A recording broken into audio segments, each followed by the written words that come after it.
नमस्कार दोस्तों, हम आपका अपने अद्भुत ज्ञान चैनल में हार्दिक स्वागत करते हैं।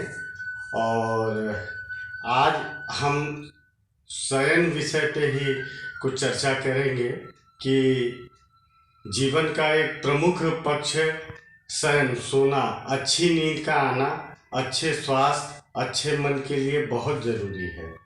हमारे शास्त्रों में भी शयन की विधि बताई गई है और उसका अगर जितना भी संभव हो अगर आप पालन करते हैं तो उसका आपको निश्चित लाभ मिलेगा। सोने की जहाँ बात है वहाँ प्रत्येक व्यक्ति के लिए ये एक आवश्यक है कि अच्छी नींद उसको आए। उसके लिए जो भी आपका सोने का स्थान है, कम से कम सोने का कमरा, पलंग, चौकी, ये जो भी चीज़ें हैं इसको पूर्ण स्वच्छ रखने का प्रयास करना चाहिए।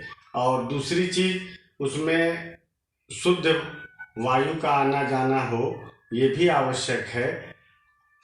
सोने के बिस्तर पे ये ज़रूर आपको ध्यान रखना चाहिए कि हम गंदे पाँव या वहाँ पर बैठ के खाना पीना इस तरह की चीज़ें न करें तो हमारे हक में अच्छा होगा। सोने के लिए जो विधान है, सूर्यास्त से कम 3 घंटे बाद या 5 घंटे बाद सोना शास्त्र सम्मत है। उठने का जहाँ तक प्रश्न है तो ब्रह्म मुहूर्त का जो आज के समय में बहुत संभव नहीं है, तो मैं उठने के विषय में तो बहुत सी बातें नहीं करूँगा, लेकिन सोने के लिए अवश्य करूँगा। जो अपनी 4 दिशाएं हैं उसमें से कुछ दिशा इसके लिए निषेध है और कुछ इसके लिए प्रशस्त है। सर्वप्रथम पूर्व दिशा। पूर्व की तरफ अगर हम सिर करके सोते हैं तो ऐसी स्थिति में हमारे लिए ये जरूरी है कि हम थोड़ा सूर्योदय के पहले उठे, नहीं तो पूरब की ओर सोने से आदमी को विद्या, बुद्धि और इन सब चीज़ों की वृद्धि होती है। दूसरा पक्ष इसमें दक्षिण सिर रख के सोने का है, तो सबसे उत्तम पक्ष दक्षिण सिर रख के सोने का है। अगर आप दक्षिण सिर रख के सोते हैं तो ऐसी स्थिति में आपके लिए स्वास्थ्यवर्धक, धन का लाभ होना और स्वप्न रहित निद्रा की पूरी संभावनाएं बनती हैं। दूसरा, इसके अलावा फिर जैसे पश्चिम की तरफ सिर रख के सोना, ये भी एक मध्यम पक्ष है, लेकिन पश्चिम की तरफ सिर रख के सोने से मानसिक तनाव और दुस्वप्न की संभावनाएं रहती हैं। तो कोशिश करें कि पश्चिम भी सिर रख के न सोएं। चौथा पक्ष है उत्तर सिर रख के सोने का। ये तो कदापि उत्तर सिर रख के सोना नहीं चाहिए, क्योंकि जब आप उत्तर सिर रख के सोते हैं तो आपका पैर दक्षिण की तरफ चला जाता है। वो यम लोग बोलते हैं, यहाँ सोने से स्वास्थ्य में हानि, धन की हानि और तमाम तरह के रोग व्याधि की संभावनाएं इसमें बनी रहती हैं। तो आप इस छोटे से नियम को ध्यान में रखें और अपने सोने के क्रम को यथासंभव शास्त्र सम्मत कर लें, तो इससे आपको अच्छा होगा।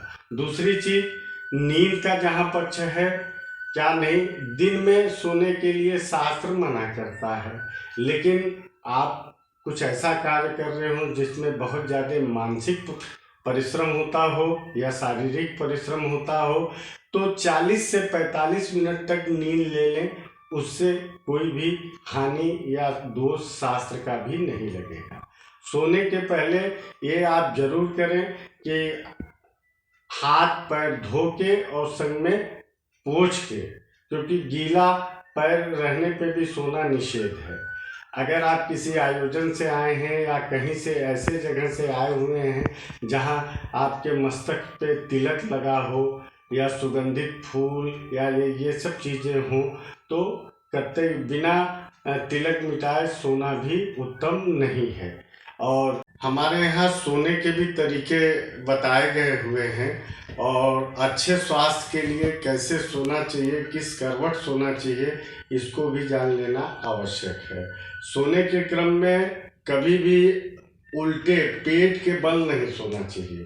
पेट के बल सोने से आने वाले समय में नेत्र दोष, नेत्र की पीड़ा और पैरों में तकलीफ संभव होती है। दूसरा, दाहिने करवट भी बहुत देर तक नहीं सोना चाहिए, क्योंकि उससे हृदय की गति पे, चाल पे उसका असर पड़ता है।